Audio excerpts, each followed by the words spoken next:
Hey guys, tonight we begin with something we all think we understand. Daily routines, or more specifically, how ancient civilizations structured their days, which turns out to be far more bizarre than our modern coffee-fueled schedules could ever prepare us for. So, before you settle in, take a moment to like the video and subscribe, but only if you genuinely find value in what we explore here. And let me know in the comments what your morning routine looks like and whether you're a sunrise person or a sunset soul. It's always intriguing to see how we all navigate the same 24 hours differently. Now find your comfortable spot, maybe grab that herbal tea you've been meaning to try, and let's drift into tonight's journey together. Before alarm clocks, productivity apps, and Dom Pine Villa, morning affirmations, ancient Romans approached their day with a schedule that would make modern life coaches spontaneously combust.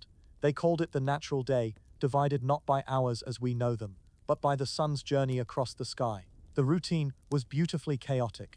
Romans woke before dawn, not out of discipline, but because oil lamps were expensive and sunlight was free. The first 3 hours of daylight were reserved for the salutatio, a daily ritual where clients would visit their wealthy patrons' homes to grovel professionally. Picture LinkedIn networking, but in person at 5 a.m., wearing a toga. This wasn't considered brown-nosing.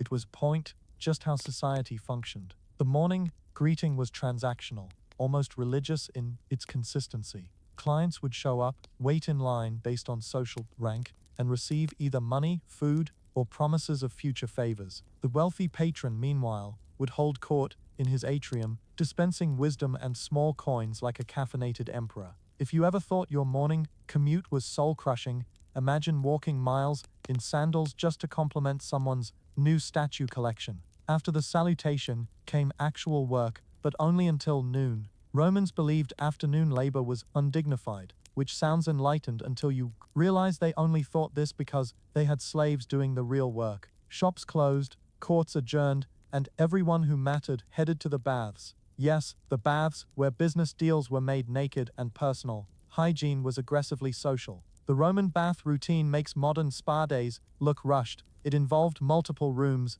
each with different temperatures, where you'd sweat, scrape yourself with a curved metal tool called a strigil, and discuss politics with your neighbor's unfortunate birthmark at eye level. This could take hours. Some Romans spent more time at the baths than we spend on Netflix. And unlike Netflix, you couldn't pause when things got awkward. Dinner, or cena, began in late afternoon and could stretch until midnight for the wealthy. They ate reclining on couches because sitting upright was apparently for peasants and barbarians. The meal was performance art, exotic foods, elaborate presentations, and occasional vomiting to make room for more courses, not because they were sick, but because stopping at course 7 was considered weak. Meanwhile, ancient Egyptians had their own interpretation of time management. They divided their day into 12 hours of sunlight and 12 hours of darkness, which sounds reasonable until you realize the hours changed length depending on the season.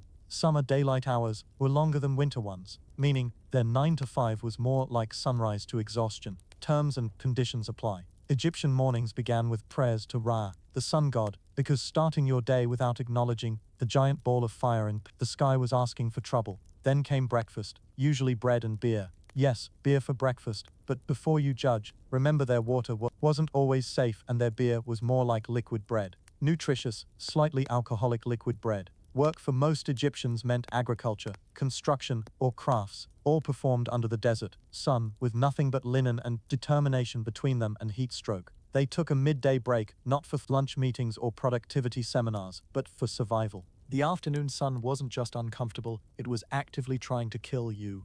But here's where it gets interesting. Egyptians were obsessed with cleanliness in ways that would make modern germaphobes weep with joy. They bathed multiple times daily, shaved everything including their eyebrows, and wore wigs because natural hair was considered unclean. Imagine explaining to your boss that you're late because your eyebrow shaving ritual ran long. Their evenings were surprisingly social. After work, Egyptians gathered for music, board games, and storytelling. They played something called Senet, a game so popular it was buried with the dead for entertainment in the afterlife, because apparently eternal rest without board games was unthinkable. Let's talk about ancient Greek athletics, or as they called it, gymnos, which literally means naked. Yes, the Greeks exercised nude, competed nude, and sometimes attended important meetings nude. This wasn't exhibitionism, it was philosophy with abs. Every Greek city had a gymnasium, but don't picture modern fitness centers with mirrors and protein shakes. These were combination schools, social clubs, and training grounds where citizens spent hours daily. The routine was strict: arrive before noon, oil up your entire body, exercise vigorously, scrape off the oil sweat mixture with a strigil. Yes, the Greeks and Romans shared this delightful tool, and then discuss philosophy while someone else's armpit sweat dried on the bench next to you. The daily exercise wasn't optional for citizens, it was civic duty. A soft body meant a soft mind, and a soft mind meant you probably couldn't contribute to democracy while naked, which was apparently a problem. Young men spent years in the gymnasium, training their bodies and minds simultaneously. They'd wrestle in the morning and debate ethics in the afternoon, all while gloriously unclothed. But the real testament to Greek dedication was their athletic competitions. Training for events like the Olympics meant restructuring your entire life. Athletes followed specific diets, lots of meat, no wine, and something called dry figs that supposedly enhanced performance, but probably just caused significant digestive adventures. They trained multiple times daily, starting before dawn with running, followed by sport-specific practice, strength training with stone weights, and ending with more running, because apparently Greeks really enjoyed suffering. The training facilities were remarkably sophisticated. They had heated rooms for winter training, specialized equipment for each sport,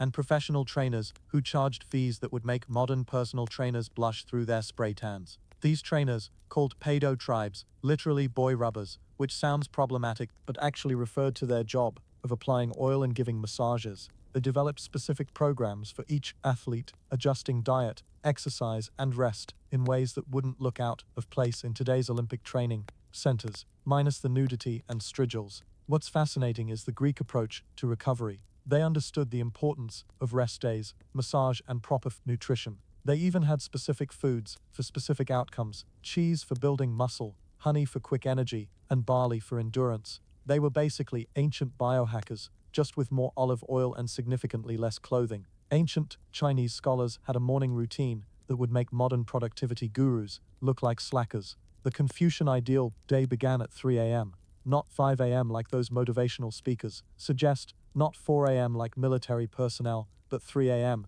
when even roosters are still debating whether to wake up. The first 2 hours were devoted to memorization and recitation of classical texts. Picture trying to memorize Shakespeare in the dark while your brain is still processing yesterday's rice wine. Students would chant passages repeatedly, believing that knowledge literally entered the body through repetition. They called this reading books into the bones, which sounds metal but was actually just exhausting.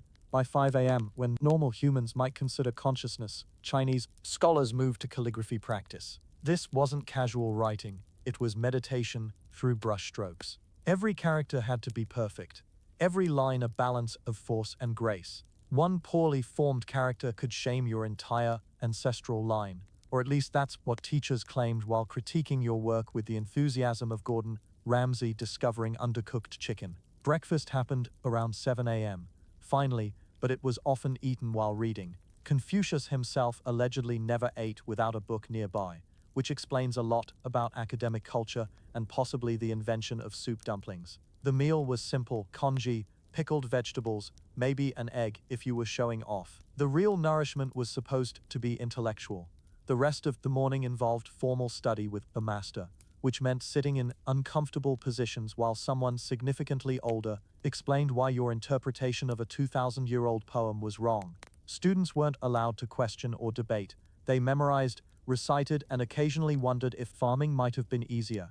Afternoons brought the 6 arts: ritual, music, archery, charioteering, calligraphy, and mathematics. Yes, charioteering was considered essential education even for scholars who would never own a horse, much less a chariot. It was about discipline, control, and probably making sure intellectual got some fresh air. But here's the remarkable part. Chinese scholars maintained this routine for decades. The imperial examinations, which determined government positions, required knowledge of thousands of texts, perfect calligraphy, and the ability to write poetry on demand about topics like the moral implications of dew. Men would study for 20, 30, even 40 years, waking at 3 a.m. every single day, all for a chance to become a bureaucrat. It was the world's most elaborate job interview process. Let's venture to ancient India, where daily routines were dictated by Ayurveda, a system that makes modern wellness trends look like casual suggestions. According to Ayurvedic principles, your entire day should align with natural rhythms, starting with waking up 96 minutes before sunrise. Not 90 minutes, not 100, but precisely 96, during what they called Brahma Muhurta, the Creator's Hour. This wasn't arbitrary. They believed this specific time contained special energy that enhanced spiritual and mental clarity. Missing this window meant starting your day spiritually handicapped, like trying to meditate with a neighbor's leaf blower running. The punishment for sleeping in, sluggishness, poor digestion, and general cosmic disappointment. Upon waking, ancient Indians didn't reach for coffee or their phones. They began with oil pulling, swishing sesame or coconut oil in their mouths for 20 minutes. 20 minutes of point swishing oil, while most of us can barely commit to 2 minutes of toothbrushing. This supposedly removed toxins, though mainly it probably just prevented anyone from having morning conversations. Next came tongue scraping with a metal tool, because apparently the tongue accumulated toxic coating overnight like some sort of biological conspiracy. Then nasal irrigation with salt water, eye washing with rose water, and a full body oil massage. All of this before even thinking about breakfast. The morning routine could take 2 hours, and that was considered rushed. Breakfast was eaten according to your dosha, or body type. Vatas ate warm, grounding foods. Pittas needed cooling foods. Kaphas were supposed to skip breakfast entirely, which seems unfair but was supposedly balancing. Eating the wrong foods for your type was believed to cause everything from indigestion to existential crisis. The workday was structured around these same principles. Heavy physical labor in the morning when energy was highest, mental work in the afternoon, and creative pursuits in the evening. Meals were eaten in silence to aid digestion, because apparently your stomach couldn't handle both food and conversation. But the most intense part was the evening routine. As the sun set, Indians would perform elaborate rituals to transition from day to night consciousness. This included specific breathing exercises, meditation, and applying different oils to different body parts based on the season, lunar phase, and presumably how much patience you had left. They even had rules for sleep, head pointing east or south, never north, that was for the dead, lying on the left side to aid digestion, and thinking pure thoughts as you drifted off. Nightmares were considered the result of improper evening routines, not the spicy curry you ate or the tiger living nearby. The Aztecs had perhaps the most metal daily routine of all ancient civilizations, starting with the fact that they believed each sunrise wasn't guaranteed. Every dawn was a victory against the forces of darkness, achieved only through human sacrifice and the sun god's continued goodwill. No pressure on your morning alarm. Aztec days began with bloodletting, not metaphorically, but literally piercing their ears, tongues, or other convenient body parts to offer blood to the gods. This was before coffee, before breakfast, before even checking if the world had indeed survived the night. Modern morning affirmations suddenly seem less intense when compared to starting your day by bleeding for cosmic stability. Children's routines were particularly harsh. By age 5, boys were carrying water and firewood. By 7, they were learning to fish and handle weapons. Girls ground corn for hours daily, starting before dawn, their hands developing calluses that marked them as properly industrious. Lazy children weren't sent to their rooms. They were held over burning chili peppers, breathing in the smoke as punishment. Child development experts today would have opinions. School started at age 15, but this wasn't casual education. Boys either attended the Telpo Koli for warrior training or the Karmakak for priesthood. The warrior school involved waking at 4 a.m. for combat training, running miles in full gear, and practicing with weapons until exhaustion. Students who showed cowardice were expelled in shame, though presumably they were secretly relieved. The priest school was somehow worse. Students slept on stone floors, fasted regularly, and performed bloodletting multiple times daily. They memorized elaborate calendars, learned to read the stars, and studied which gods needed appeasement on any given Tuesday. Graduation meant you could properly calculate when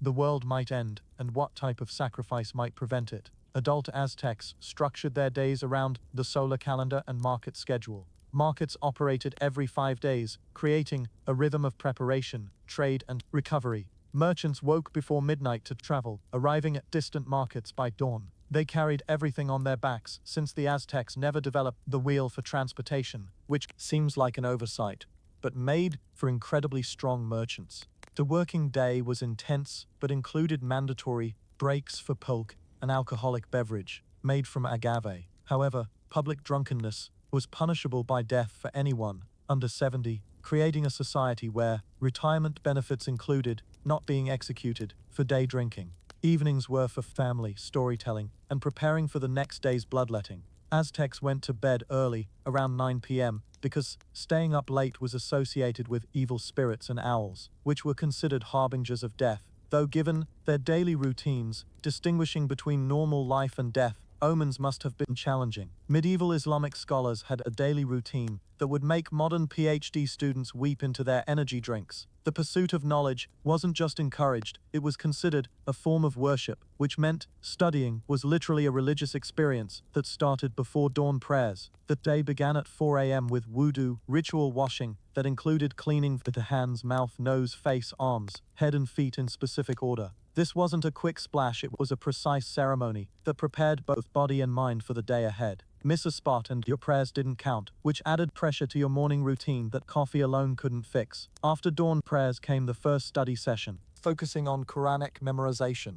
Students were expected to memorize the entire Quran, over 6,000 verses by age 10. This wasn't rote memorization but included understanding pronunciation, rhythm, and the 7 different accepted recitation styles. Imagine memorizing Qur'an, a book the size of the New Testament in a language you might not speak at home, while also perfecting the acoustic qualities of each verse. By sunrise, students moved to Hadith studies, examining the sayings and actions of the Prophet. This required memorizing not just the sayings, but the entire chain of transmission, sometimes going back 8 or 9 people. One weak link in the chain meant the Hadith was questionable. It was like academic citations on steroids, where forgetting someone's grandfather's name could invalidate your entire argument. The morning continued with Arabic grammar, which, in medieval times, was considered the queen of sciences. Islamic scholars developed grammatical rules so complex they made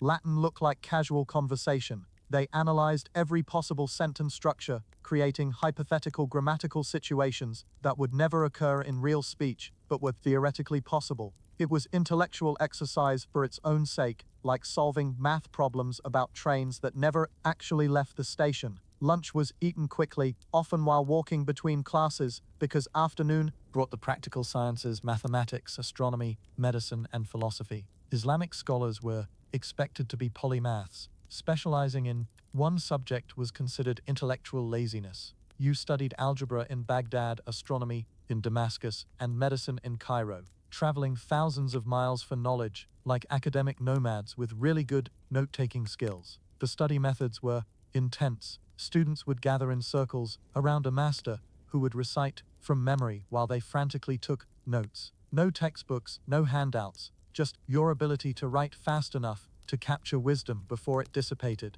into the afternoon heat. Missing a lecture meant begging classmates for notes, which they might share if you promised to copy an entire manuscript for them in return.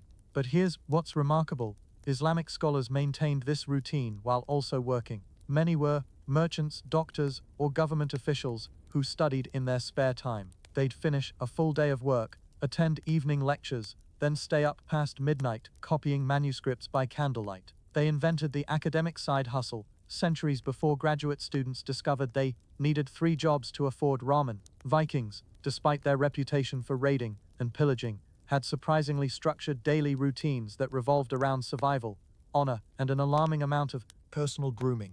Yes, the same people who blood-eagled their enemies also spent considerable time braiding their beards. The Viking day started before dawn with tending to fires, not lighting them. They never let fires fully die because starting a new one with flint and steel in Nordic winter was basically asking for frostbite. Someone always stayed awake to feed the fire through the night, usually thralls, slaves, who probably dreamed of warmer career options. Morning grooming was serious business. Vikings bathed weekly, on Saturdays, which they called Lagardag or washing day. This was revolutionary for medieval Europe, where annual baths were considered adequate. They used strong lye soap that could strip paint, let alone dirt, and spent hours combing their hair and beards with antler combs. Some even bleached their beards with lye to achieve that golden look, proving that toxic beauty standards aren't modern inventions. Breakfast was hefty: porridge with butter, bread with cheese, and ale. Yes, ale for breakfast, because water quality was questionable, and Vikings believed ale provided strength. Children drank diluted ale, which explains a lot about Viking childhood development, and possibly their later life choices. The working day depended on season. Summer meant 18-hour days of farming, fishing, and frantic preparation for winter. Everyone worked: men, women, children, thralls, even the elderly. Viking society had no room for purely decorative aristocrats. Even jarls, nobles, were expected to swing an axe, though whether at trees or enemies depended on the situation. Winter routines were different. Shorter days meant more time for crafts, storytelling, and planning raids. Vikings spent months preparing for summer raids, like the world's most violent summer vacation. They repaired weapons, built ships, and practiced combat techniques in the Great Hall while drinking enough mead to make the whole enterprise seem reasonable. Training for raids was brutal. Young men practiced with weighted weapons to build strength, ran in full armor to build endurance, and engaged in wrestling matches that often ended with broken bones. They called these games, which shows a different definition of fun than most cultures embrace. But Vikings weren't all violence and grooming. Evenings were for storytelling, board games, and poetry. Yes, poetry. Viking warriors were expected to compose verses on demand. Failing to produce a decent poem when challenged was deeply shameful. Imagine being a fearsome raider who conquered monasteries but got socially destroyed because your rhyme scheme was weak. They also had a complex legal system that required regular assemblies called things, yes, really, where disputes were settled through elaborate legal procedures. Vikings spent entire days arguing about property boundaries, marriage contracts, and compensation for stolen sheep. They were basically bearded lawyers who occasionally went on violent business trips. Ancient Persians structured their entire day around the concept of truth versus lie, or as they called it, Asher versus Druj. This wasn't philosophical musing, but practical, daily routine. Every action, from waking to sleeping, was considered a choice between cosmic order and chaos. The day began with prayers to Ahura Mazda while facing the sun, because starting your day without acknowledging the source of light was basically choosing Team Darkness. This prayer wasn't quick. It involved specific gestures, words, and clothing. Wearing your sacred shirt inside out could invalidate the whole thing, adding wardrobe pressure to your spiritual routine. Persian education started at age 7, with mandatory truth-telling training. Children were taught 3 things: ride horses, shoot arrows, and tell the truth. That was the entire curriculum. No art, no music, just mounted archery and aggressive honesty. Lying was punishable by death, which made the dog ate my homework a particularly risky excuse. Physical training was intense. Persian nobles spent 4 hours daily on horseback, practicing mounted combat while wearing armor that weighed more than most modern camping equipment. They trained with the bow until they could shoot accurately at full gallop, which required years of practice and presumably excellent chiropractors. But here's the interesting part. Persians believed physical and moral training were inseparable. Every athletic exercise had an ethical component. Wrestling taught honor, archery taught precision in word and deed, and horse riding taught control over base instincts. It was CrossFit with philosophical implications. Meals were communal and hierarchical. The king ate first, alone, behind a curtain, because watching royalty chew was apparently problematic. Nobles ate next, seated according to more rank, with specific rules about who could speak when. Conversation topics were prescribed: military matters at lunch, philosophy at dinner, and absolutely no discussing intestinal issues ever, which was actually written into law. Work was considered a form of worship. Farmers were told they fought demons with every seed planted. Merchants battled the forces of chaos through honest trade. Even tax collectors were supposedly maintaining cosmic order, though presumably taxpayers had different opinions. The Persian approach to justice was particularly time-consuming. Legal cases required multiple witnesses, extensive documentation, and ritual purification before testimony. Judges spent entire days listening to arguments about water rights, while priests determined if the cosmic implications favored plaintiff or defendant. Evenings ended with more prayers and ritual purification. Persians believed evil spirits were most active after dark, so they performed elaborate ceremonies to protect their homes.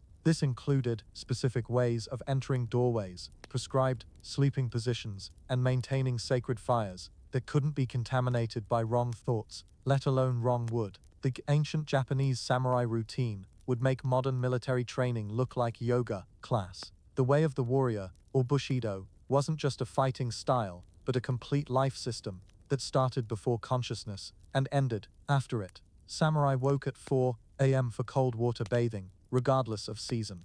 In winter, they'd break ice to bathe because comfort was considered weakness and hypothermia built character. This wasn't quick either. They'd sit in freezing water, reciting poetry or philosophy until their teachers decided they'd suffered enough for spiritual growth. Morning training began with kata, practiced forms that had to be perfect every time. One imperfect movement meant starting over, sometimes for hours. They practiced with wooden swords first, because real swords were expensive and students were expendable. Advanced students practiced with live blades, where mistakes had immediate, often permanent consequences. But samurai weren't just warriors. They were expected to master calligraphy, tea ceremony, flower arrangement, and poetry.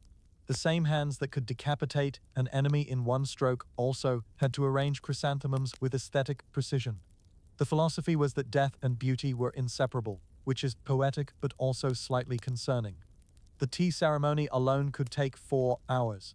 Every movement was prescribed: how to enter the room, how to hold the cup, how to appreciate the scroll on the wall without seeming too interested or not interested enough. It was performance art, where bad performance meant social death, which for samurai was sometimes worse than actual death. Samurai diet was strategic. They ate specific foods before battle: dried plums for courage, chestnuts for victory, and kelp for joy, because nothing says happiness like seaweed before potential death. They avoided certain foods on certain days, based on complex calculations involving birthdays, moon phases, and the direction their house faced. Training inculcated pain tolerance exercises that would violate modern human rights conventions. Standing under freezing waterfalls while meditating, holding uncomfortable positions for hours, and practicing combat until exhaustion, then practicing more. The idea was that if you were already suffering in training, battle suffering would feel familiar. The code of loyalty meant their entire day revolved around their lord's needs. If the lord wanted tea at 3 a.m., you made tea. If he wanted tea, poetry at midnight, you composed. If he wanted you to commit seppuku because his morning rice was cold, you sharpened your blade. Work-life balance wasn't really a concept. Evenings were spent maintaining equipment, which for samurai was almost religious. Swords were polished daily with specific stones in specific patterns. Armor was cleaned, oiled, and adjusted. A samurai spent more time maintaining his equipment than most people spend on all their hobbies combined. But the most intense part was mental training. Samurai meditated on death daily, imagining every possible way they might die and accepting each one. They called this dying before going into battle, which was supposed to eliminate fear but probably just created very specific anxieties. We need to talk about ancient Spartan children because their daily routine makes tiger parenting look like gentle suggestion. Spartan boys were taken from their families at age 7 to begin the agoge, a training system that was part education, part military training, and part sustained childhood trauma. The day started with inspection. Not room inspection, body inspection. Boys stood naked while older trainers examined them for any sign of softness. Too much body fat meant reduced rations. Not enough muscle meant extra training. Crying during treatment inspection meant punishment that would definitely make you cry more. Breakfast was deliberately insufficient. Black broth made from blood, vinegar, and pork. It was famously disgusting. Even other Greeks thought it was inedible. The point was to keep boys hungry enough to forage, steal, and fight over food. Getting caught stealing meant beatings, not for theft, but for incompetent theft. Morning training involved combat practice with real weapons and real injuries. Boys fought each other constantly, encouraged by trainers who believed bruises were educational.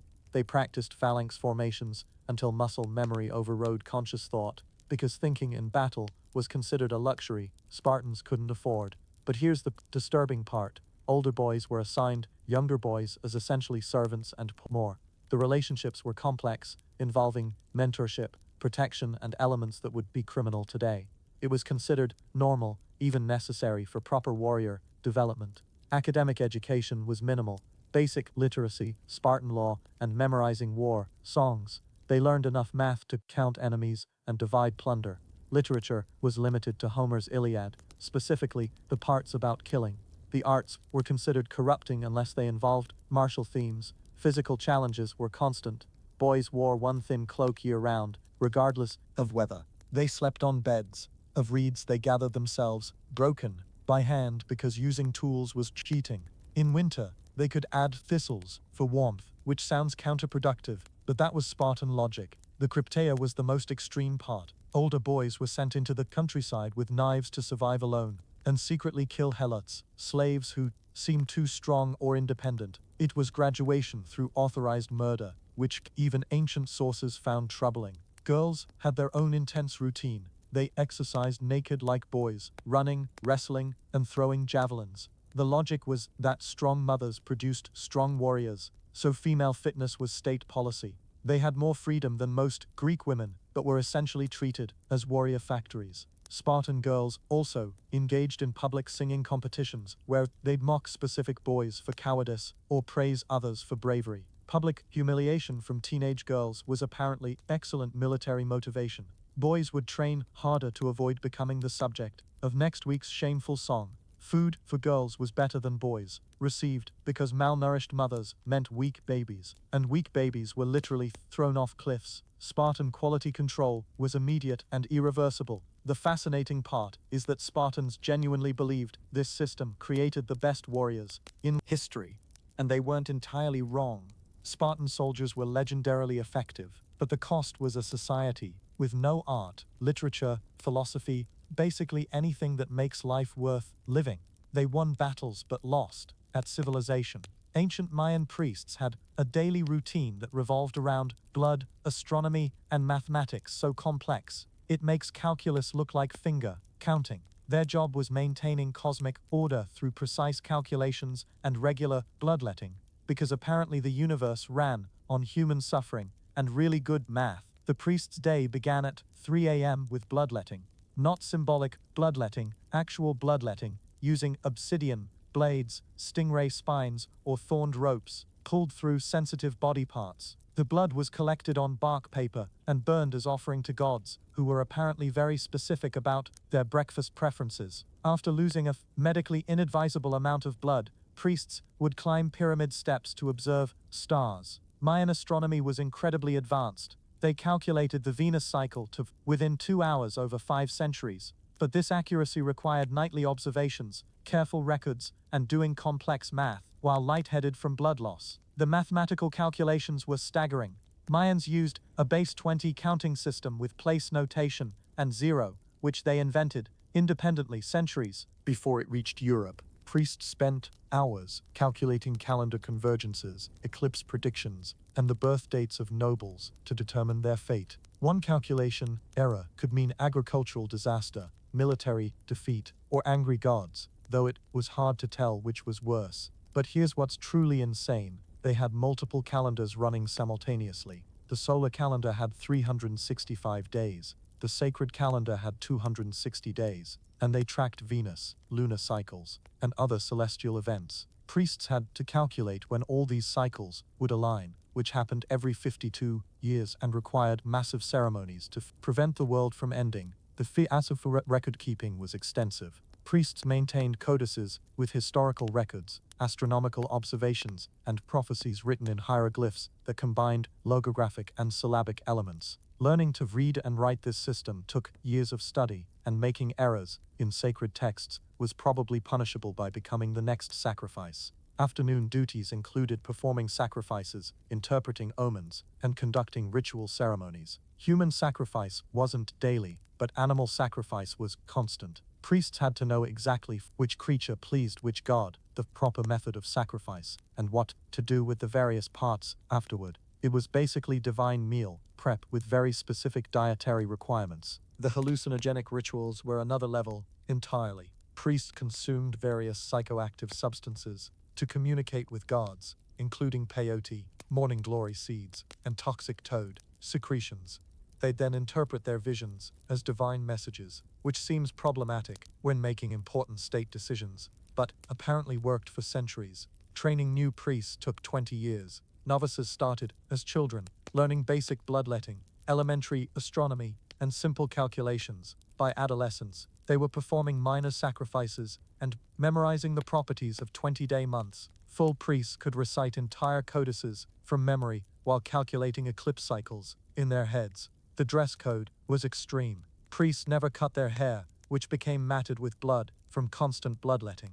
They wore elaborate headdresses weighing dozens of pounds, ear spools that stretched their lobes to shoulder length, and jade dental inlays that probably made eating uncomfortable but looked impressively terrifying. The sexual abstinence requirements were strict. Priests remained celibate during certain periods, which could last months depending on astronomical events. Breaking celibacy meant the gods would reject their sacrifices, causing droughts, disease, or invasion. The pressure to remain pure, while covered in blood and hallucinating from toad venom, must have been unique. Let's discuss ancient Celtic druids, whose daily routine involved memorizing the equivalent of an encyclopedia, performing judicial duties, and somehow maintaining political power, while officially owning nothing. They were basically warrior poet judge priests, who ran society through aggressive mysticism. Druidic training took 20 years of pure memorization.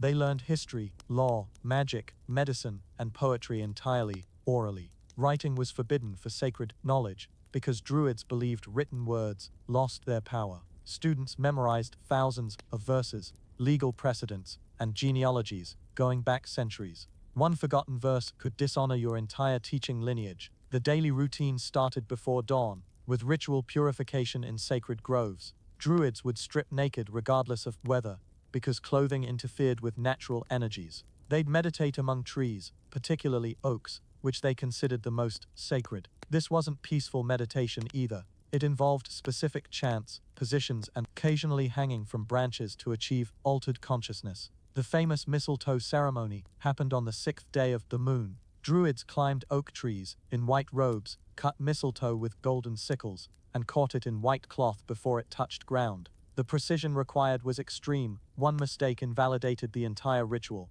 and possibly the agricultural season. No pressure while balancing on tree branches with sharp implements. Legal duties took most of the day. Druids served as judges, and Celtic law was incredibly complex. They memorized hundreds of laws covering everything from cattle theft to the proper compensation for being satirized by Pineapple M. Complex. A bard. Yes, you could legally sue someone for writing mean poetry about you, and druids had to calculate the exact honor price based on social status, quality of the satire, and how many people heard it. Medical practice combined practical herbalism with ritualistic healing. Druids knew which plants treated which ailments, but treatment also required specific incantations, moon phases, and sometimes trepanation, drilling holes in skulls to release evil spirits. The success rate is unknown, but the confidence required to convince someone to let you drill into their skull with bronze tools is impressive. The political influence was subtle, but absolute. Druids could stop battles by walking between armies. They advised kings but couldn't be kings themselves. They controlled education, religion, law, and medicine, but officially owned no property. It was a power structure based entirely on knowledge and fear of cosmic consequences. The sacrifice question is controversial. Roman sources claim druids performed human sacrifice, particularly the Wicker Man, a giant wooden figure filled with sacrificial victims, and burned. Celtic sources are conveniently silent on this topic. What's certain is that druids oversaw animal sacrifice and interpreted omens from death throes, which required a strong stomach and very specific observation skills. Training methods were harsh. Students survived in wilderness for months, learning plant lore through trial and potentially fatal error. They practiced divination using everything from cloud patterns to bird flight to the way smoke rose from sacred fires. Getting predictions wrong meant starting training over or worse depending on how wrong. The astronomy knowledge was sophisticated. Druids tracked complex lunar cycles, predicted eclipses, and maintained a calendar that reconciled solar and lunar years. The colony calendar shows they understood the 19-year metonic cycle, calculating time with precision while pretending to be mystical forest dwellers.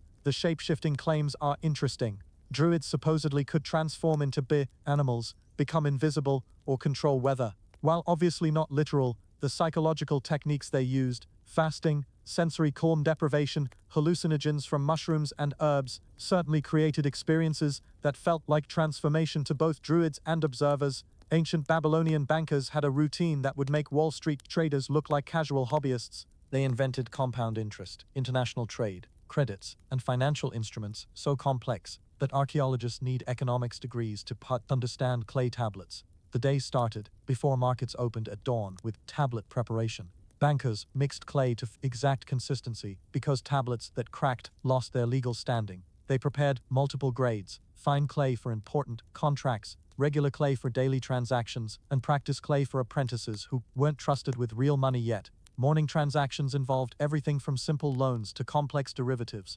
Babylonians invented futures contracts 4,000 years ago, letting merchants lock in prices for goods that didn't exist yet. They calculated interest using sexagesimal base 60 mathematics, which is why we still have 60 minutes in an hour. Babylonian bankers literally structured our perception of time.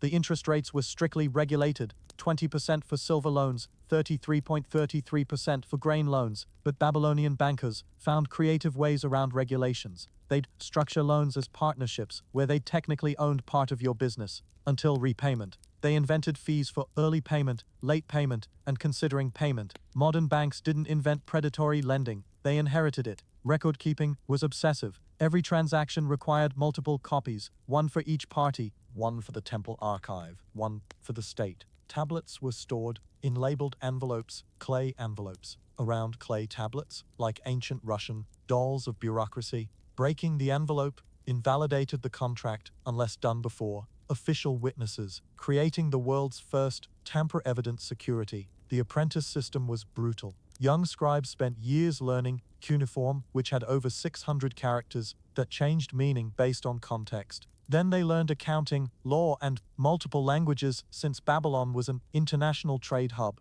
A single wedge camphor pressed at the wrong angle could change payment received to goat disease, causing significant professional embarrassment. Fraud prevention was sophisticated. Bankers used cylinder seals as signatures, rolling carved stones across wet clay to leave unique impressions. Forging someone's seal was punishable by death, usually by drowning, which seemed thematically appropriate for financial crimes. They also had witnesses for everything, professional witnesses who did nothing but watch other people conduct business. International banking required currency conversion between silver, gold, barley, dates, and wool. Bankers memorized exchange rates that fluctuated based on season, trade routes, and which empire was currently invading whom. They calculated transportation costs, spoilage rates, and bribes needed at various checkpoints, all computed on clay tablets, using reed styluses. The legal framework was comprehensive. The Code of Hammurabi dedicated 100 of its 282 laws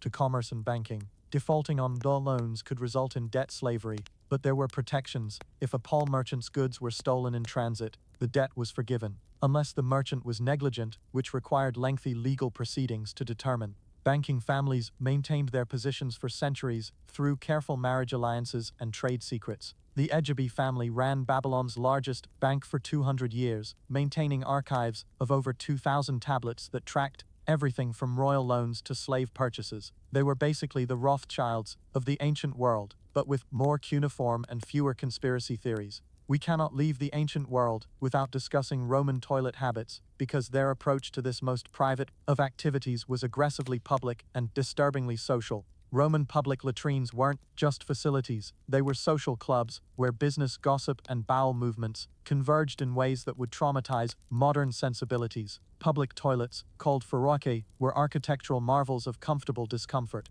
Stone or marble benches with carefully spaced holes lined the walls of large rooms. No stalls, no doors, no privacy. You sat shoulder to shoulder with strangers conducting business meetings while conducting other business. Some latrines seated 80 people simultaneously, creating a bathroom experience that was part necessity, part networking event. The morning toilet routine was communal and conversational. Romans discussed politics, made deals, and shared news while performing acts that modern humans won't even acknowledge happen. Wealthy Romans sent slaves ahead to warm the cold, marble seats, because nothing ruined a good political discussion like frozen buttocks. The cleaning system was a shared sponge on a stick, called a tursorium, sitting in a bucket of vinegar or salt water. Everyone used the same sponge. Let that sink in. The same sponge. You'd rinse it in the channel of running water at your feet, hope the vinegar did its job, and pass it to your neighbor like the world's worst relay race. Some Romans brought their own sponges, the ancient equivalent of carrying hand sanitizer.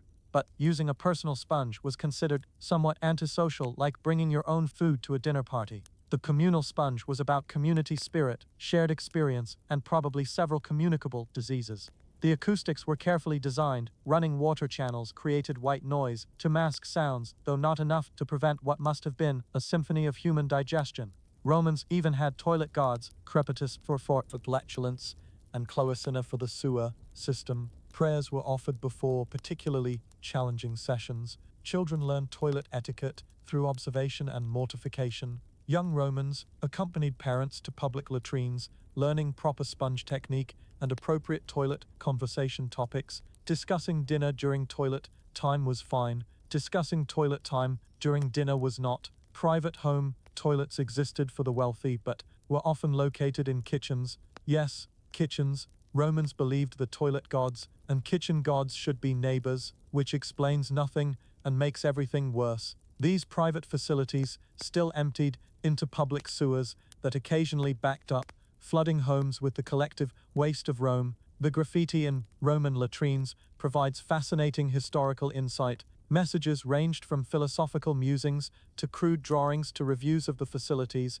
Apollinaris, doctor to the emperor, Titus had a good shit here, is an actual inscription, proving that bathroom graffiti hasn't evolved in 2,000 years. Romans also believed certain times were more auspicious for toilet activities. Morning movements were considered healthy. Afternoon sessions suggested dietary problems. Night visits meant you ate something questionable or someone was poisoning you, both equally likely in ancient Rome. The toilet curse tablets are particularly amazing. Romans would write curses on lead sheets and throw them into pool latrine pits, believing toilet demons would deliver the curse to their enemies. Imagine being so angry at someone that you composed formal cursive prose while on a public toilet, then threw it into collective sewage for supernatural postal service. As we drift toward the end of tonight's journey, through the bizarre daily routines of our ancestors, let's reflect on the absolute chaos that was ancient timekeeping.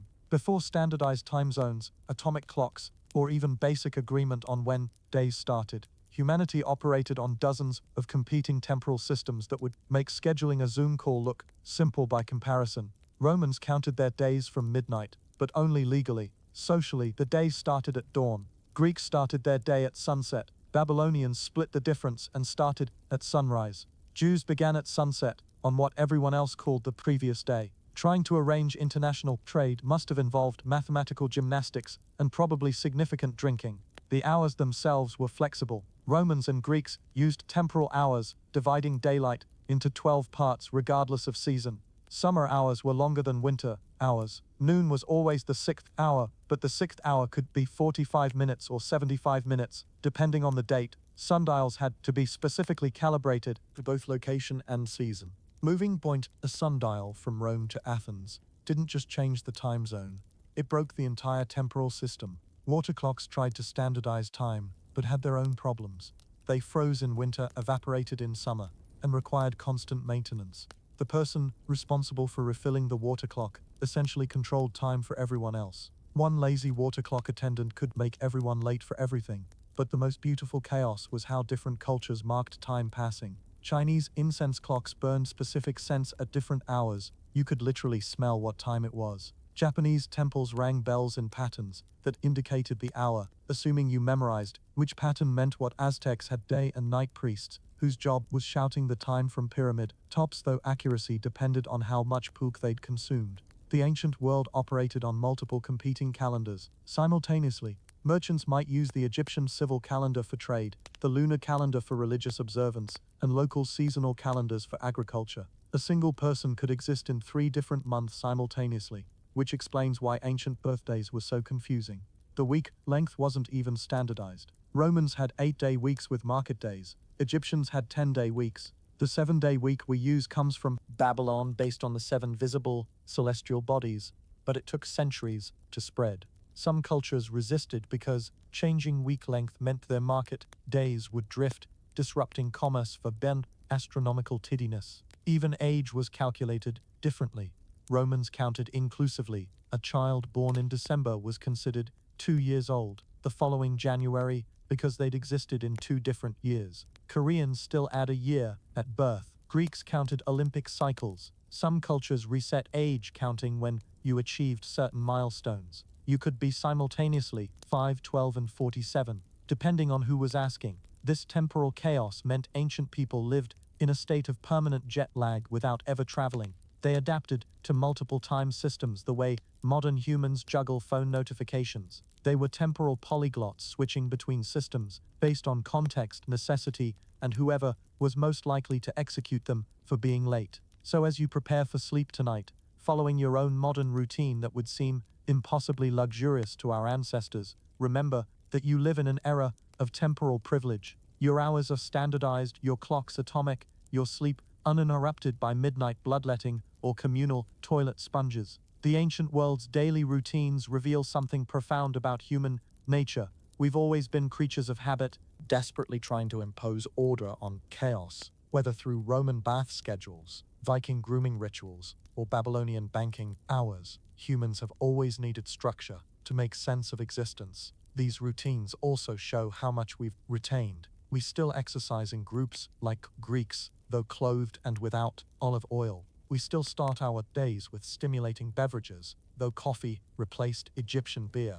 We still check our appearances obsessively, though in mirrors rather than polished bronze. We still sacrifice our mornings to productivity gods, though they wear suits instead of demanding blood. But perhaps most importantly, these ancient routines remind us that what seems normal is just current consensus. Our 8-hour sleep is as arbitrary as segmented sleep. Our 9-to-5 canpan is no more natural than Rome's sunrise to noon. Our private bathrooms would seem wastefully antisocial to Romans who bonded over shared sponges. Every routine we follow, every schedule we maintain, every alarm we set is a choice to participate in our era's particular form of temporal madness. We're all just making it up as we go, just like the Aztec priest, calculating whether tomorrow required blood or flowers, the Spartan child stealing food to avoid starvation and shame, or the medieval merchant paying someone to warm their toilet seat. The human experience hasn't changed that much. We still wake too early, work too hard,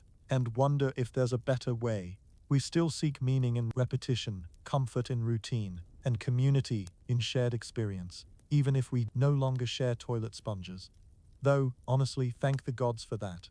So tonight, as you drift off in your private bed, on your temperature-controlled mattress, after your personalized nighttime routine, remember that you're participating in humanity's longest-running experiment, trying to figure out the best way to spend a day. Our ancestors tried everything from bloodletting to beer for breakfast, from naked philosophy to aggressive poetry, competitions. Some of it worked, most of it didn't, all of it happened. And centuries from now, future humans will look back at our routines with the same mixture of fascination and horror we feel toward ancient toilet sponges. They'll wonder how we survived with only 24 hours in a day, why we spent so much time staring at screens, and what possible evolutionary purpose was served by CrossFit. But hopefully they'll also understand what we understand when looking back, that humans have always been beautiful idiots, doing our best with whatever bizarre circumstances we're born into, creating meaning from madness, and somehow against all odds and communal toilet sponges, surviving to complain another day. Sweet dreams, time travelers. May your sleep be uninterrupted, your mornings bloodletting free, and your bathroom experiences entirely, blessedly, private. But wait, we're not quite done yet. There are still more ancient peculiarities to explore, more routines that would make modern life coaches question everything they thought they knew about productivity and wellness. Let's talk about ancient Ethiopian Orthodox Christians whose daily routine involved more fasting than eating and more praying than sleeping. They had 250 fasting days per year. That's right, 250 days where they couldn't eat before 3 p.m. and couldn't consume any animal products. Their calendar was basically a continuous cycle of dietary restriction interrupted by brief moments of actual nutrition. The daily routine began at 3 a.m. with the first of 7 mandatory prayer sessions. These weren't quick prayers either. The morning service alone lasted 3 hours, involving specific positioning, prostrations, and chanting in Jez, an ancient language that most participants didn't fully understand. It was like doing CrossFit in Latin while hungry. Monks took this further. They performed 300 prostrations daily, full body movements from standing to face down submission. That's 300 times up and down, usually on stone floors, often with rocks tied to their backs for extra suffering. They called this athletic spirituality, which sounds better than competitive self-destruction. The eating schedule, when eating was point allowed, followed complex rules. Different foods were permitted on different days based on which saint was being commemorated, what season it was, and calculations involving the lunar calendar that required advanced mathematics. You might wake up, allowed to eat fish, but not oil, or oil but not wine, or nothing but bread and water, because Saint someone suffered on this day 1,500 years ago. Work was performed in silence. Ethiopian Christian communities believed unnecessary speech depleted spiritual energy. Entire construction projects were completed with hand gestures and meaningful looks. Imagine building a church using only charades and disapproving glances. The manuscript copying was extraordinary. Scribes would copy religious texts for 12 hours daily, creating illuminated manuscripts with materials made from scratch. They made their own ink from burnt bones and tree sap, their own parchment from goat skin, and their own brushes from their own hair when animal hair wasn't pure enough. One spelling error meant starting the entire page over, because God apparently cared deeply about penmanship. But here's the fascinating part. They developed a coffee ceremony that preceded every major activity. Yes, Ethiopian Orthodox Christians essentially invented the coffee break, but it took 3 hours. Beans were roasted, ground, and brewed 3 times, with prayers and incense at each stage. They discovered caffeine could enhance religious experience centuries before Starbucks made it a lifestyle. Ancient Polynesian navigators had a daily routine that would break modern GPS developers' brains. They crossed thousands of miles of open ocean, using nothing but their senses, memorized knowledge, and stick charts that looked like abstract art, but contained doctoral-level oceanographic information. Navigator training began in infancy. Babies were placed in tide pools to feel wave patterns before they could walk. Toddlers learned to identify swell directions, while other kids were learning colors. By adolescence, future navigators were sleeping in special houses where they could feel vibrations from distant waves through the floor. It was like raising human seismographs with really good sea legs. The daily routine at sea was hyper-focused observation. Navigators would lie on their backs in the bottom of canoes for hours, feeling ocean swells through the hull. They distinguished between up to 8 different swell patterns simultaneously, each one providing information about invisible islands hundreds of miles away. They were basically doing advanced calculus with their spines. Star navigation wasn't just watching stars, it was memorizing the rising and setting positions of over 200 stars throughout the year, adjusted for feel-like information about invisible islands hundreds of miles away. They were basically doing advanced calculus with their spines. Star navigation wasn't just watching stars, it was memorizing the rising and setting positions of over 200 stars throughout the year, adjusted latitude. They created mental star maps, so detailed that they could navigate on completely overcast nights by knowing where stars should be. It was like having Google Sky in your head, but without the ads. They read clouds like newspapers. The underside of clouds reflected the color of what was beneath them. Green tinge meant lagoon, bright white meant sand, dark meant open ocean. A stationary cloud in moving weather indicated an island beneath. They could spot land 30 miles away by watching clouds, making them meteorological prophets. Bird behavior was dissertation-level study. Different species flew different distances from land. Frigate birds meant land within 75 miles. Terns meant 20 miles. The direction birds flew at dusk indicated where land was. Navigators memorized the daily routines of dozens of bird species like obsessive ornithologists, whose lives depended on it, which they did. The phosphorescence patterns in water indicated different conditions. Certain types of glowing plankton appeared near islands. Others indicated deep water. Some marked feeding areas of specific fish that lived near particular island chains. They were reading ocean biology like a luminescent map. Wave piloting was the most sophisticated technique. Navigators could feel how swells bounced off invisible islands and interfered with each other, creating distinctive patterns. They'd adjust course based on sensations most people wouldn't even notice. It was like echolocation, but with your entire body as the receiver. The mental mapping was extraordinary. Navigators carried perfect mental images of thousands of miles of ocean, including seasonal variations, current changes, and weather patterns. They could calculate complex multi-island journeys, accounting for wind, current, and seasonal variations without writing anything down. It was pure cognitive navigation that makes modern memory palaces look like garden sheds. Training took 20 years of intensive study, including extended periods of sensory deprivation, enhanced sensitivity to ocean movement. Failed navigators didn't get a bad grade, they got lost at sea with everyone who trusted them. The dropout rate was presumably 100% fatal. Ancient Scythian nomads had routines that revolved around horses, hemp, and elaborate burial preparations for people who weren't even dead yet. They spent more time planning for death than most cultures spent on living, which created a peculiarly morbid daily schedule. Every Scythian, regardless of age or gender, spent at least 4 hours daily on horseback. Children learned to ride before walking, strapped to horses as infants, to develop balance. By age 3, they were controlling their own mounts. By 5, they could shoot arrows accurately while galloping. Modern equestrians would consider their training regime child endangerment, but Scythians considered walking a disability. The morning routine involved checking horses before checking children.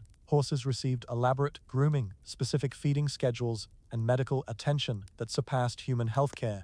A Scythian would share food with their horse before their spouse. Horses were buried with more grave goods than poor relatives. The horse was essentially a four-legged family member with better social standing than most humans. The hemp rituals were intense. Scythians built small tents, threw hemp seeds on hot stones, and inhaled the smoke for religious and recreational purposes. Herodotus described them howling with joy during staking these sessions. They were essentially hotboxing the steppes 2,500 years before anyone knew what hotboxing was. But hemp wasn't just recreational. They used it medicinally, textilely, and nutritionally. Hemp clothing, hemp rope, hemp oil for cooking, hemp everything. Their entire material culture was basically held together by cannabis. They were an entire civilization that was literally and figuratively high on their own supply. The tattoo routine was extensive. Scythians covered their bodies with elaborate tattoos depicting animals, mythical creatures, and geometric patterns. Getting tattooed wasn't a one-time event, but a continuous process throughout life. Each achievement, battle, or significant event meant new tattoos. By middle age, most Scythians looked like walking art galleries, with really aggressive themes. The tattooing process was brutal. They used bone needles and soot mixed with fat, repeatedly puncturing skin in patterns that took weeks to complete. Infection was common, healing was painful, and the social pressure to endure without complaint was intense. Refusing tattoos meant social exile, which in nomadic society meant death. Burial preparations started young. Scythians began preparing their burial goods in their 20s, selecting horses to be sacrificed, commissioning golden ornaments, and training servants who would be killed to accompany them. They spent decades accumulating grave goods, sometimes impoverishing themselves to ensure a wealthy afterlife. It was like retirement planning, but for being dead. The actual burial preparations were elaborate. Bodies were preserved with herbs, organs replaced with aromatic plants, and the corpse carried around for 40 days of farewell parties. The deceased attended their own funeral festivities, propped up at feasts, while people toasted their empty eyes. It was weekend at Bernie's, but with more horses and hemp smoke. The wife strangling customs were particularly disturbing. When important men died, one wife was selected or volunteered to join him. She spent her last days being celebrated, pampered, and probably heavily sedated with hemp before being strangled at the funeral. Other wives competed for this honor, which suggests either deep cultural conditioning or really unhappy marriages. Ancient Mesopotamian astrologers had daily routines that determined everything from war declarations to when people could safely trim their toenails. They were essentially cosmic bureaucrats filing celestial paperwork that governed every aspect of human existence. The night observation schedule was punishing. Astrologers worked in shifts, maintaining 24-hour surveillance of the sky.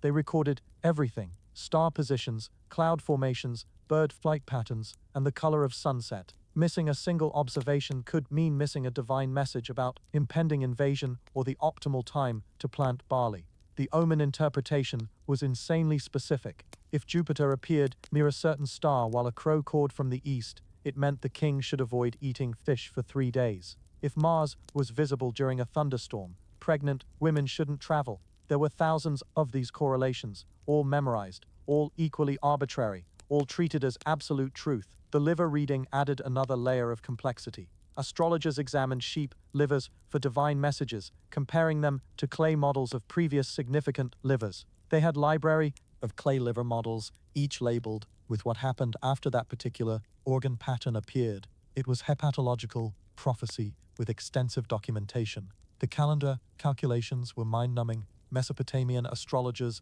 maintained lunar calendars that required adding leap months at irregular intervals to align with solar years. They calculated eclipse cycles, planetary positions, and favorable dates centuries in advance. One calculation error could throw off religious festivals, agricultural timing, and military campaigns. The political pressure was immense. Astrologers who predicted incorrectly faced execution. But predicting correctly could be worse if the prediction was unfavorable to the king.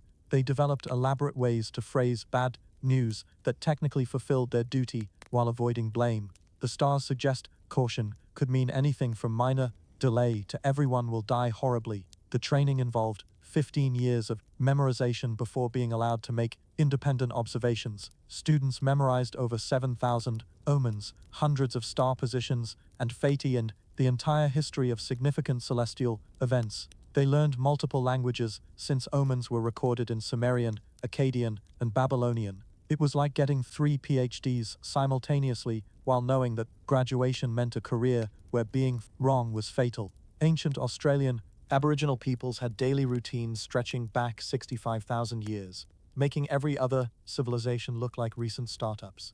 Their diet routines were so integrated with the diet landscape that they navigated using songs, scheduled activities by flowering plants, and diet maintained oral histories that accurately described geological events from the Ice Age. The songlines were GPS, history book, and legal document combined. These were 2 specific routes across the land recorded in songs that described landmarks, water sources, and sacred sites. Walking the Tynt songline while singing it was daily routine and religious observance. Miss a Bynt verse and you might miss a Bynt water source and die. Forget a Bynt songline and you'd erased a piece of the universe. The daily singing wasn't entertainment, it was maintenance of reality. Aboriginal peoples believed the world needed to be sung into continuous existence. Specific songs had to be performed at specific places at specific times, or the land would forget to exist. It was cosmic maintenance through melody, which sounds poetic until you realize people took it literally enough to structure their entire lives around it. Fire management was a daily routine that shaped an entire continent. Aboriginal peoples performed controlled burns so regularly and precisely that they created unique ecosystems. Different areas were burned in different seasons according to complex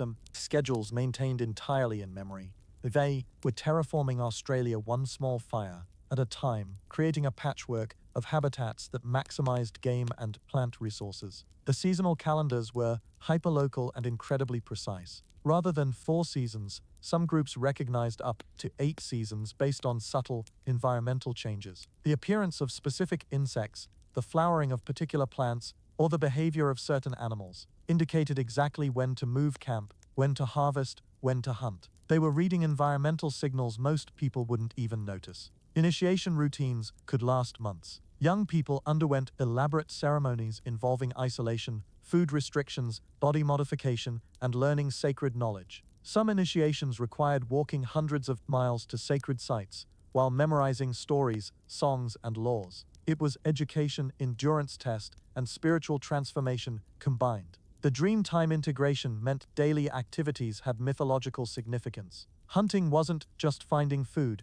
it was reenacting creation stories. Gathering plants followed routes established by ancestral beings. Even casual walks could become spiritual journeys if they intersected with sacred geography. Every routine had layers of meaning that connected daily life to cosmic structure. The astronomy was remarkably sophisticated. Aboriginal peoples tracked the movement of stars and planets with such precision that they noticed variations in stellar brightness that weren't discovered by Western astronomy until the 20th century. They used the stars for navigation, timing, and predicting seasonal changes. The emu in Pleiades, the sky, dark clouds in the Milky Way told them when emus were laying eggs. The position of the seven sisters indicated when certain fish were spawning. Ancient Thracian warriors had a routine centered around achieving battle frenzy through a combination of alcohol, ritualistic dancing, and what can only be described as competitive scarification.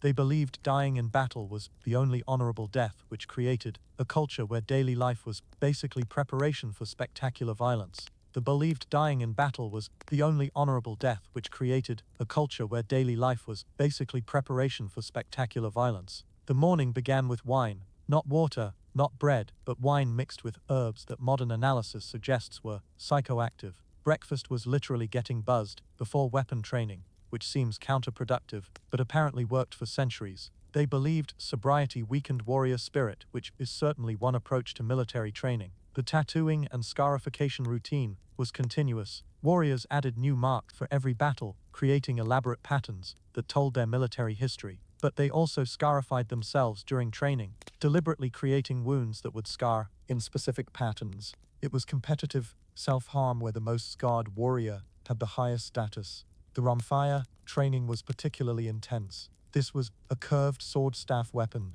that required specific techniques to avoid decapitating yourself. Warriors practiced for hours daily, developing muscle memory for movements that looked like aggressive dancing.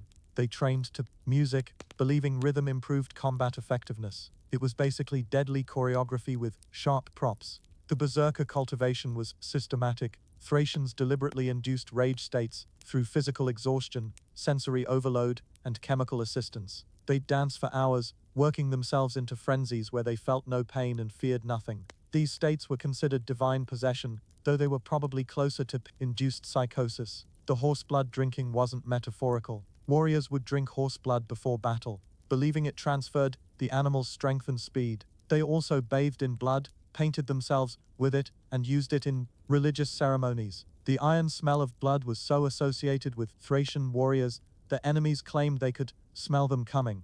The death preparation rituals were extensive. Warriors practiced their death songs, choreographed how they would die dramatically, and selected who would witness their final moments. They rehearsed dying like actors preparing for a crucial scene. Some warriors spent more time practicing dying than actually fighting. Ancient Nubian builders had routines that produced architectural marvels in some of the harshest conditions on Earth. They constructed pyramids that outlasted Egyptian ones, developed construction techniques that baffled later civilizations, and did it all while managing work schedules that accounted for temperatures that could literally cook eggs on stone.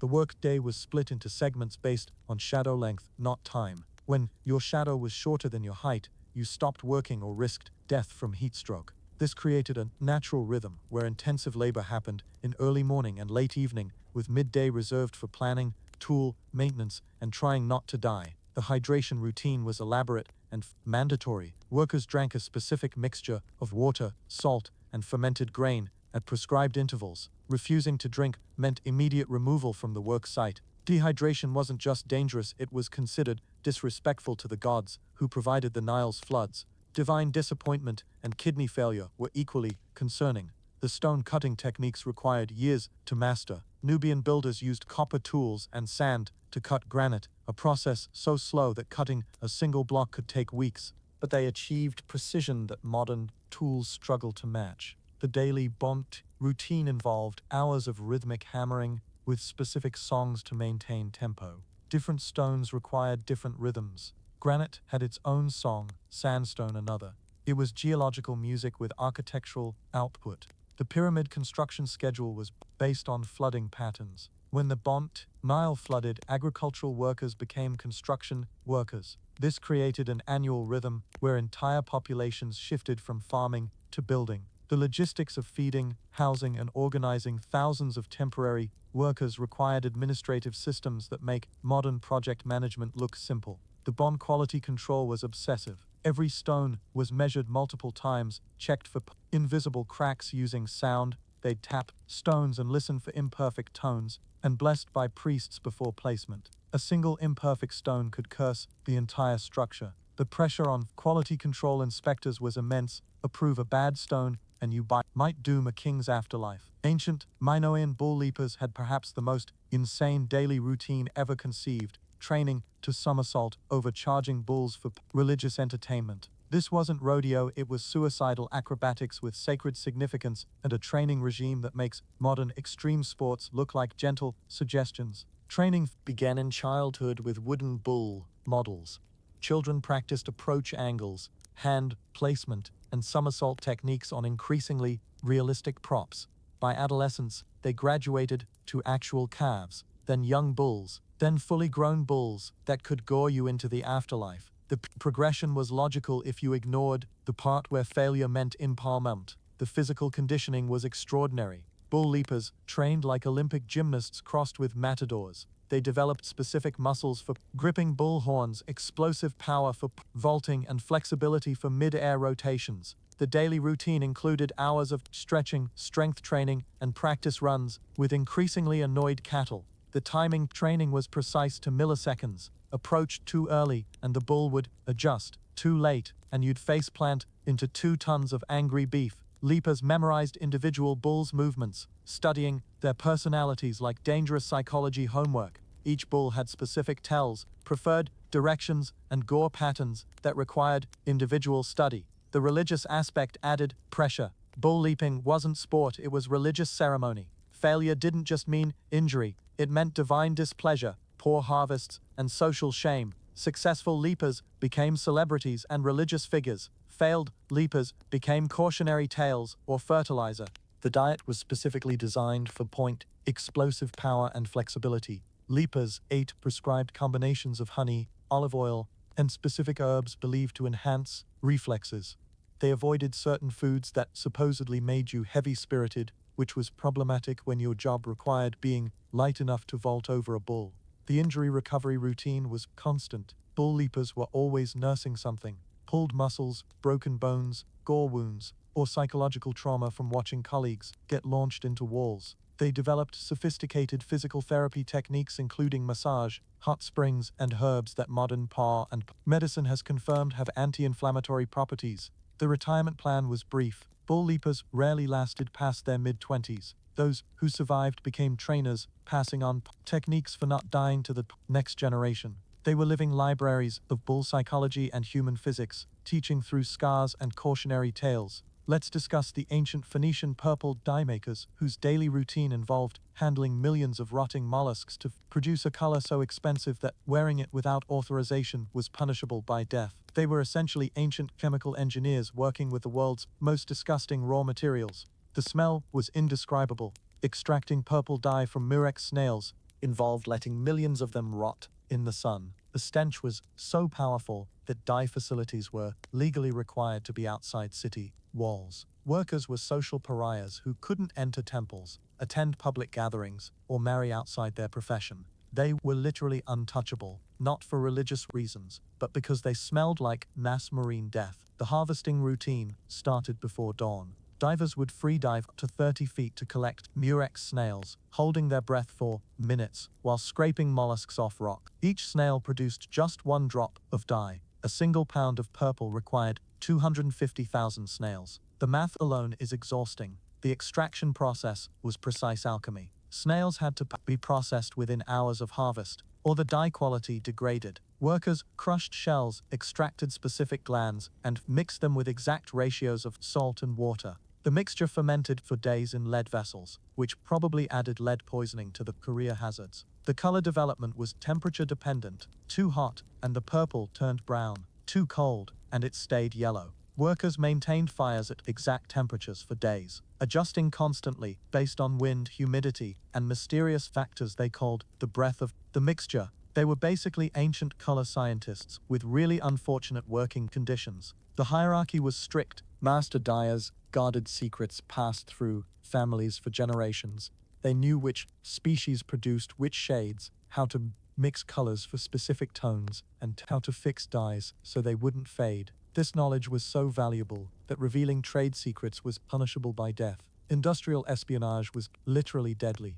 The quality control was fanatical. Purple came in dozens of shades, from reddish purple to blue purple, each with different values. The wrong shade could mean execution for fraud. Dyers developed elaborate testing procedures involving sunlight, exposure, wash tests, and chemical treatments to verify authenticity. They were forensic chemists specializing in snail excretions. The Pishan social isolation was complete. Purple dyers lived in separate communities, married within their profession, and passed the job to their children, who had no choice. They were wealthy but despised, essential but excluded. They created the ancient world's ultimate status symbol, while being denied status themselves. Ancient Germanic berserkers had routines designed to turn normal humans into unstoppable killing machines, through what modern psychology would recognize as deliberately induced dissociative states. Their daily life was basically psychological warfare against their own sanity. The morning ritual involved what they called awakening the beast. Berserkers would isolate themselves in forests,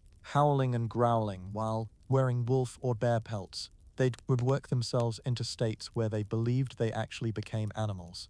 This wasn't metaphorical. They genuinely experienced species dysphoria that they cultivated through ritual and probably hallucinogens. The mushroom consumption was likely part of it. Amanita muscaria, the red and white spotted mushroom, causes effects including perceived increases in strength, reduced pain sensation, and aggressive behavior. Berserkers would consume specific doses at specific times, creating predictable cycles of normalcy and induced psychosis. They were essentially biohacking their brain chemistry with forest fungi. The isolation training was extreme. Berserkers would spend weeks alone in wilderness, practicing combat moves against trees while in altered states. They deliberately induce hunger, cold, and exhaustion to lower their psychological defenses. The goal was to make the berserk state easier to achieve, like practicing insanity, until it became second nature. The pain tolerance training was systematic self-torture. They'd hold hot coals, stand in freezing water, and inflict wounds on themselves, while learning to dissociate from physical sensation. The idea was that if you couldn't feel pain in training, you wouldn't feel it in battle. It was basically BDSM with religious significance and military application. The social integration was surprisingly complex. Berserkers couldn't just be permanently insane. They needed to function in society. Between battles, they developed elaborate rituals for putting away the beast, involving purification ceremonies, specific foods that supposedly calmed the spirit, and social activities designed to reconnect with humanity. They were essentially managing multiple personality disorder as a career. The battle preparation took days. Berserkers would gradually work themselves into increasingly aggressive states through dance, chanting, and chemical assistance. By battle time, they were effectively psychotic, biting their shields, howling, and attacking anything that moved. Allies learned to stay clear until the berserker rage ended, which could take hours after combat stopped. Ancient Olmec head sculptors had a routine that involved moving 20-ton rocks hundreds of miles without wheels, creating portraits so detailed that modern archaeologists can diagnose ancient medical conditions, and doing it all with stone tools and unlimited patience. The quarrying routine was a months-long process. Sculptors would travel to basalt sources, sometimes 100 miles from where the head would eventually rest. They'd spend weeks selecting the perfect boulder, looking for invisible flaws that could crack years later. The selection process involved hitting rocks with smaller rocks and listening to the tone, because apparently rocks have voices if you know how to listen. The initial shaping happened at the quarry. Removing excess stone before transport made sense, but it meant sculptors had to envision the final face while looking at a rough boulder. They'd chip away tons of stone with nothing but harder stones and copper tools, creating rough heads that looked more like potatoes with potential. The transportation was an engineering marvel. Without wheels or draft animals, Olmecs moved these massive stones using logs, ropes, and human power. The daily routine involved moving the heads maybe 100 feet, then spending hours repositioning logs. It took months or years to move a single head, with entire communities dedicated to slowly dragging stone faces across jungle terrain. The detailed carving could only happen once the head was positioned. Sculptors used obsidian tools sharper than modern surgical scalpels, but so brittle they'd shatter if used incorrectly.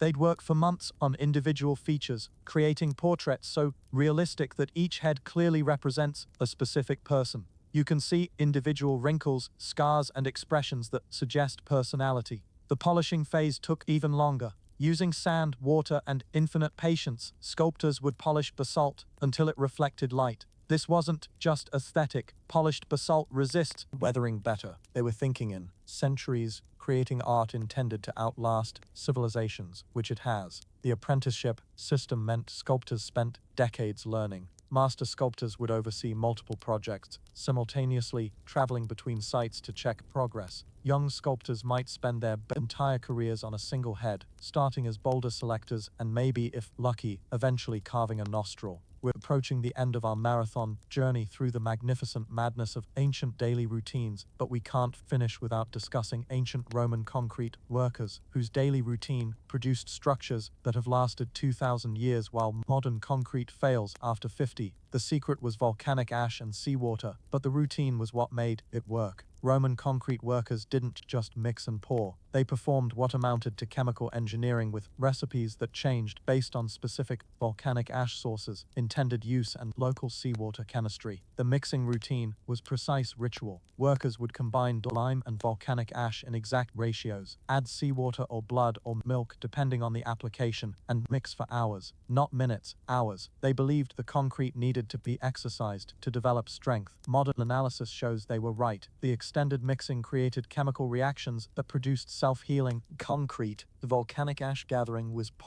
its own specialized profession. Workers would travel to specific volcanic deposits, selecting ash based on color, texture, and taste.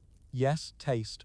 Experienced workers could determine ash quality by eating it. They'd harvest at specific times when moisture content was optimal, transport it carefully to avoid contamination, and stored it in conditions that preserved its reactive properties. The underwater construction routine was remarkable. Romans built concrete structures underwater by mixing concrete that actually got stronger when submerged. Workers would build forms below water level, pump out enough water to work, pour concrete, then let seawater flood back in. The seawater didn't weaken the concrete, it triggered chemical reactions that created new minerals, essentially growing stone from seawater. The curing process took months. Unlike modern concrete that reaches most of its strength in 28 days, Roman concrete continued strengthening for years. Workers would regularly wet structures with seawater, encouraging the growth of aluminum-based minerals that filled cracks automatically. They were basically cultivating living concrete that healed its own damage. The quality testing was surprisingly sophisticated. Workers would create test cylinders with each batch, breaking them at intervals to test strength. They kept detailed records of mix ratios, sources, and performance. Archaeological evidence shows they adjusted recipes based on decades of accumulated data. They were conducting materials science without understanding the chemistry. As we conclude this epic journey through the daily routines of our ancestors, let's take a moment to appreciate the sheer audacity of human existence. Every civilization we've explored tonight created elaborate systems for surviving another day, whether through segmented sleep, bloodletting, communal toilet sponges, or deliberately induced insanity. These weren't primitive people stumbling through darkness. They were sophisticated humans solving complex problems with available tools. The Babylonian banker calculating compound interest on clay tablets was performing the same cognitive task as modern Wall Street analysts, just with worse technology and better job security. The Greek athlete training naked in olive oil wasn't inherently stranger than modern athletes injecting synthetic hormones and sleeping in hyperbaric chambers. The Aztec priest calculating when the world might end wasn't fundamentally different from climate scientists modeling anthropogenic collapse. The methods change, but the underlying human drives remain constant. We still structure our days around arbitrary divisions of time. We still perform rituals that would seem insane to outside observers. We still believe that our particular configuration of daily habits represents the pinnacle of human development. We're still wrong, but with better documentation. Consider the modern morning routine. Wake to an electronic device programmed to interrupt sleep at a time determined by industrial labor requirements, consume caffeinated plant extracts prepared through elaborate machinery, clean ourselves with chemicals that strip natural oils, then replace them with different oils, dress according to social codes that change arbitrarily, then travel in metal boxes powered by controlled explosions to buildings where we stare at light-emitting screens for 8 hours, and ancient Roman watching us would be baffled. Where's the bloodletting, the communal bathing, the religious observance, the afternoon rest? We've replaced their routines with our own, equally arbitrary, equally confident that we've figured it out. But perhaps that's the point.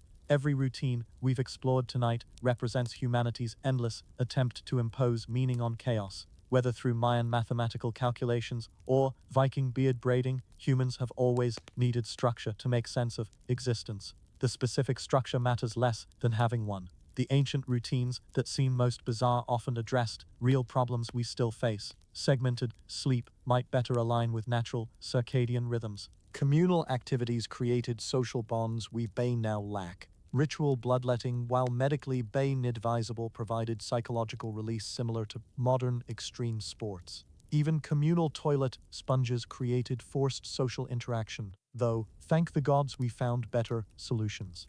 What's remarkable is how much human experience remains constant across millennia.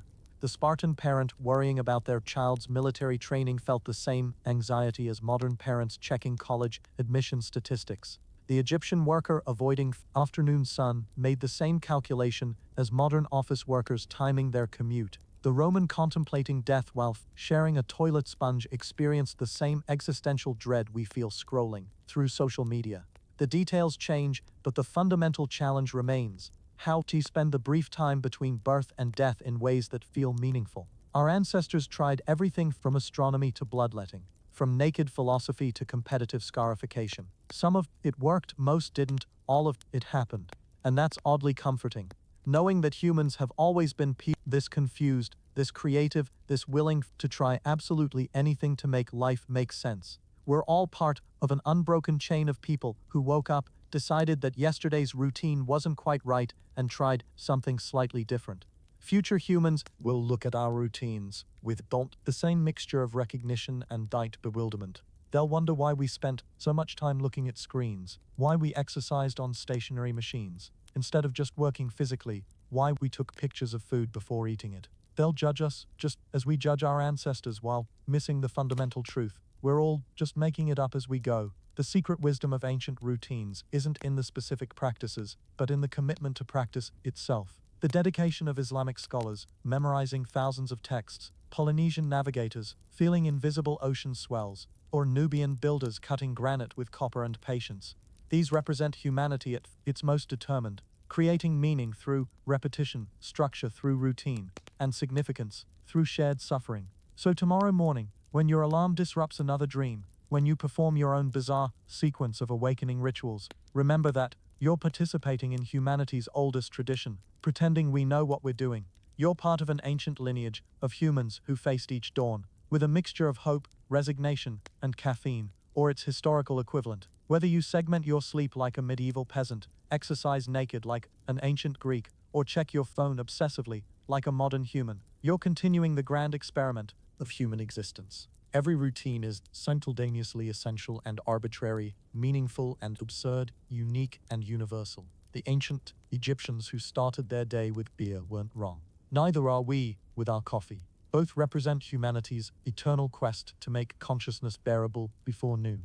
The methods change, but the need remains constant. Perhaps that's the real lesson from our journey tonight. Not that ancient routines were bizarre, but that all routines are bizarre. We're all just intelligent apes who decided that certain sequences of activities performed in specific orders at particular times would somehow make existence meaningful. And somehow, against all logic and evidence, it kind of does. The routine itself becomes the meaning, the structure becomes the purpose, the repetition becomes the ritual that transforms random existence into deliberate life. Whether you're a Roman banker calculating interest on clay tablets, or a modern human calculating interest on clay tablets, or a modern human calculating interest on spreadsheets, the act of routine creates identity, community, and continuity. So embrace your bizarre daily routines. Honor your arbitrary schedules. Perform your meaningless rituals with the dedication of an Aztec priest or a Spartan warrior. Because in the end, the difference between a successful civilization and chaos isn't the specific routine, but the commitment to maintaining one.